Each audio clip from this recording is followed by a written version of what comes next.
డిచ్కి డిచ్కి ఇచ్చి చెరగెత్తే డిచ్కి డిచ్కి డిచ్కి.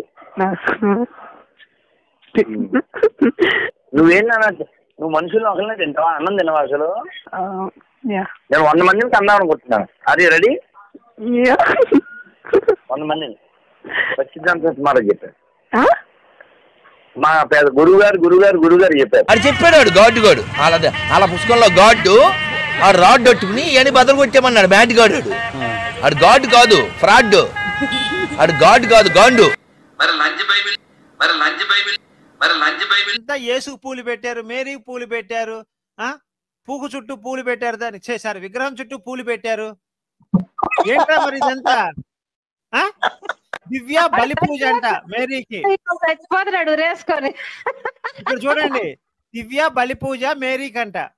బలి పూజ అంటే కాదు, వట్టకాయలు ఏమైనా బలిస్తారా ఇంద్ర తీసుకెళ్ళి అక్కడ మేరీకి? క్రైస్తవుల భార్యను అన్యులకు అప్పగిస్తారని చెప్పాడు. చాలా రోజుల నుండి వేచి కనీసం అనంతపురం పాస్టర్ గారి భార్యలైనా అప్పగించరా, లేకపోతే బైబిల్ దేవుడు వాగ్దానం చేస్తే తప్పడండి. మాట మీద నిలబడి తప్పడు. ఇశ్రాయేలు భార్యను అన్యులకు అప్పగిస్తా అన్నాడు, అప్పగించాడు.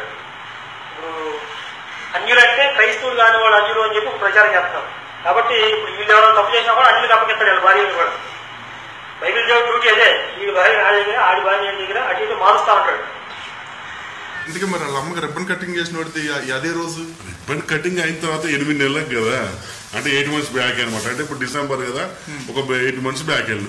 అది కాదు, రిబ్బన్ కటింగ్ చేసిన బ్యాచ్ రోమన్ సైనికుడు. రోమన్ సైనికుడు మరి ఇంకెవరున్నారు మరి? చాలా మంది వస్తున్నారు, మేమున్నాం అని. హమారా అన్నగారు, కుమార్ అన్నగారు రోమన్ సైనికుడు నేనే అని ఒప్పుకున్న వారికి ₹1,00,000 బహుమతి ఇస్తా.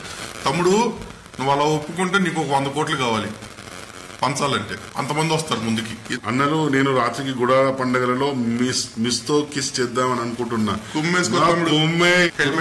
హెల్మెట్ తీసుకో. మేరీ లాగా లారీ వెనక్కి కన్నారనుకుంటున్నారా? మా దేవుడు ఏమైనా అంత దరిద్రమైన క్యారెక్టర్ అనుకుంటున్నారా? మీ మేరీకి మొగుడు లేడు, మీ యేసుకు తండ్రి లేడు. అయ్యే తుప్పల్లోకి వెళ్ళి కాసిందో, ఎక్కడికి వెళ్ళి కాసిందో, ఎవరితో వెళ్ళి కాసిందో. ఒక్కొక్క పాస్టర్ ఎంత మందిని మెయింటైన్ చేస్తున్నారో తెలుసా? మంది పరిమాణాలు ఉల్లంఘనలు మూడలు ఉన్నారు కదా, వీళ్ళు కొంతమంది ఇల్లు పనులు చేసుకోలేక వాడిపోక ముందే నన్ను వాడుకో. విన్నారు కదా, సమాజాన్ని బాగు చేసేది వీళ్ళే. అందరూ వచ్చారు కట్టకట్టేసుకొని మల్లెపూల విషయంలో మాట్లాడడానికి. ఒకడేమో ఫోన్లో రాసలీలలు చేస్తూ ఉంటాడు, వీడు రాధా మనోహర్ దాస్, వీడే సమాజాన్ని బాగు చేసేది. ఇంకొకడేమో కండోమ్స్ అమ్ముకుంటా ఉంటాడు, కరుణాకర్ అనేవాడు. వాడు లేచిన దగ్గర నుంచి నోట అదే మాట వస్తూ ఉంటుంది, ఇంక వేరే మాటే రాదు. మరి వాడికే కదా మాటలు వచ్చేది. ఇంకొకడేమో దందాలు చేస్తూ ఉంటాడు, లలిత్ కుమార్ అనేవాడు. షాపుల చుట్టూ తిరిగి మరి పోలీసులు చేతికి కూడా చిక్కినట్లుగా మనం చూస్తూ ఉన్నాం. ఇంకొక అక్క ఉంది పతివ్రత అక్క ఉంది. ఇంకొక అక్క పొలాల గట్ల మీద తిరుగుతూ ఉంటుంది, కనపడిద్ది, పళ్ళు వేసుకొని. మరి మేరీ మాతను దూషిస్తూ ఉంది. ఇప్పుడు వీళ్ళందరూ సమాజాన్ని బాగు చేయడానికి ముందుకొచ్చారన్నమాట. ఖచ్చితంగా హిందువుగా ఉన్న ప్రతి ఒక్కళ్ళు స్పందించాలి. భారతీయుల్లో ఉన్న ప్రతి ఒక్కళ్ళు, ప్రతి స్త్రీ, ప్రతి పురుషుడు ఈ విషయంలో స్పందించాలి.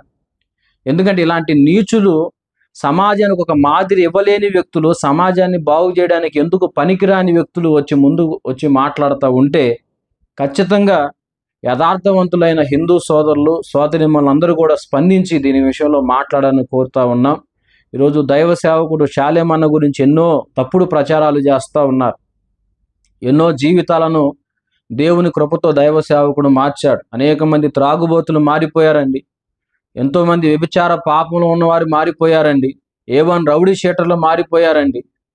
ఏమండి దుర్మార్గులు మారిపోయి ఈరోజు తండ్రి సన్నిధిలో మోకరించి ప్రార్థన చేస్తూ ఉన్నారు. స్టేజీల మీద డాన్సులు వేసేవాళ్ళు, ప్రభల దగ్గర డాన్స్ వేసేవారు మారిపోయారు. ఎన్నో మంచి కార్యక్రమాలు చేసి వేల కుటుంబాలను కట్టడానికి దేవుడు తన దాసులను వాడుకున్నారు. అలాంటి దైవ సేవకుని దిందుకు పనికిరాని మరి వేస్టుగాళ్ళందరూ కూడా మాట్లాడుతూ ఉన్నారు. ఖచ్చితంగా ఈ విషయంలో మీరు కూడా స్పందించండి. చూశారు కదా ఈ వీడియోస్ అన్నీ, ఈ విషయంలో కూడా మీరు కూడా స్పందించి ముందుకు రావాలని తెలియజేస్తా ఉన్నాను. అందరికీ నమస్కారం.